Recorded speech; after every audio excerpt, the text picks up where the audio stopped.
Tony Blair, l'ancien Premier ministre britannique, vient de publier un livre sur le leadership politique. Dans cet ouvrage, il livre ses réflexions sur divers aspects du leadership politique, des réflexions qu'il tire notamment de son expérience politique, mais également de son rôle de consultant et de conseiller de divers leaders à travers le monde. Dans cet ouvrage, Tony Blair n'a pas l'ambition de réinventer la roue, puisqu'il explore les différentes questions et problématiques auxquelles les leaders font face à travers le monde.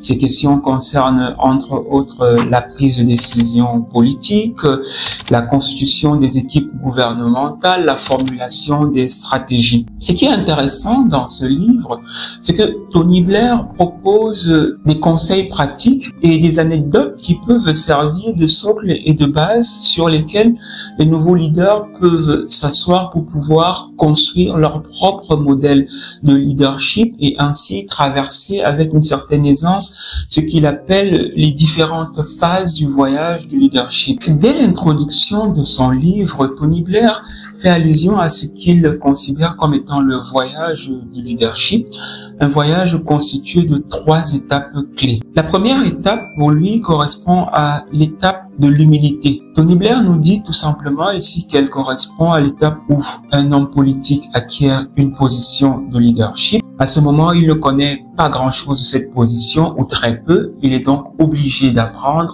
Il est donc prédisposé à écouter attentivement les personnes qui l'entourent et qui maîtrisent un peu plus cette position de leadership. La deuxième étape, c'est l'étape de l'arrogance et de la suffisance. Dans cette étape, nous dit Tony Blair, les leaders politiques n'écoutent plus. Ils doivent impérativement être écoutés sur tout. Ils savent tout sur tout et c'est ici qu'ils commettent le plus grand nombre des erreurs au cours de leur carrière politique. La troisième étape est considérée comme étant l'étape de la maturité politique. C'est ici où les leaders politiques se rendent compte qu'ils ne connaissent pas toujours tout et qu'ils sont dans l'obligation d'écouter les autres. C'est le moment du discernement où les leaders apprennent par des expériences douloureuses. Quelle que soit l'étape dans laquelle les leaders politiques se retrouvent, le plus important, nous dit Tony Blair, c'est que les leaders doivent pouvoir concilier les exigences de la gouvernance moderne avec les aspirations des citoyens. Et ils doivent avoir une vision pragmatique qui allie efficacité et vision à long terme. Et dans les différentes pages du livre, Tony Blair nous donne des clés qui peuvent permettre d'atteindre cet objectif. Et parmi les clés les plus importantes, j'en ai distingué certaines, dont la première est prioriser l'efficacité et les réalisations concrètes. Tony Blair pense en effet que la capacité à faire avancer les choses est la pierre angulaire de toute gouvernance réussie, qu'il s'agisse d'une démocratie ou même d'une autocratie bienveillante ou d'un régime autoritaire. Les citoyens, quelle que soit la forme de gouvernement, aspirent à des solutions tangibles aux problèmes qui affectent leur quotidien, amélioration du niveau de vie, de la qualité de vie, des soins de santé, de l'éducation et de la sécurité. Ces aspirations ne peuvent être satisfaites par de simples bonnes intentions. Elles exigent la mise en œuvre de politiques efficaces et la capacité à les exécuter. Deuxième clé est l'adoption d'une stratégie à long terme. Tony Blair pense en effet que les dirigeants doivent également élaborer et suivre une stratégie à long terme pour leur pays.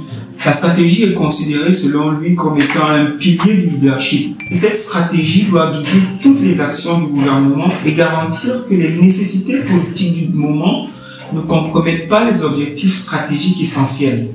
L'alignement des actions quotidiennes sur les objectifs annuels et la capacité de discerner les décisions tactiques, les décisions stratégiques sont primordiaux pour le succès à long terme. L'autre clé importante est aussi de comprendre et répondre aux inquiétudes des citoyens. L'une des raisons de la montée du populisme est l'incapacité, pense Tony Blair, des politiques démocratiques traditionnelles à répondre efficacement aux préoccupations des citoyens concernant les questions telles que l'immigration, la stagnation économique, la criminalité et le manque de confiance dans les institutions. Pour éviter que les sentiments d'insécurité et de frustration ne soient exploités par des forces populistes, les dirigeants doivent reconnaître, comprendre et s'attaquer à cette préoccupation de manière efficace et pragmatique, pense Tony Blair.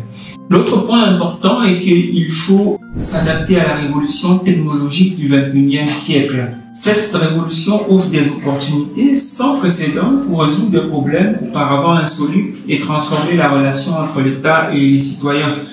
Les dirigeants doivent non seulement saisir l'ampleur de cette révolution, pense Tony Blair, mais aussi l'expliquer à leurs citoyens et l'intégrer dans un récit politique engageant.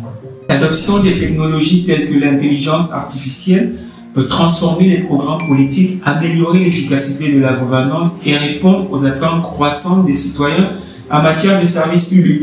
Les leaders politiques dans le contexte actuel doivent aussi mieux et bien communiquer. Les dirigeants doivent communiquer clairement non seulement les actions de leur gouvernement, mais aussi les motivations, les valeurs et la vision qui les sous-tendent.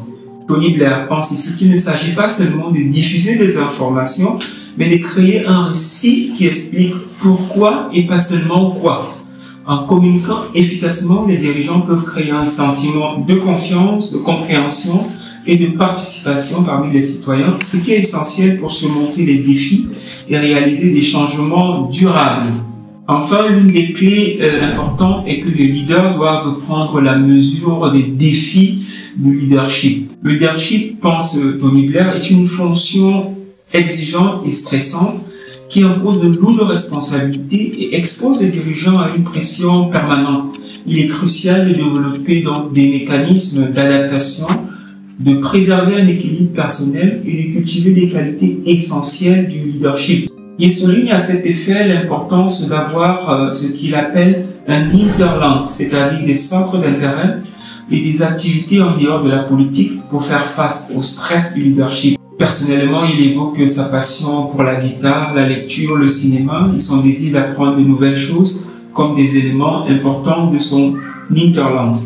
En général, le livre de Tony Blair sur le leadership apporte des éclairages singuliers sur cette pratique politique qui est indispensable pour pouvoir concilier justement les exigences de la gouvernance moderne avec les aspirations des citoyens.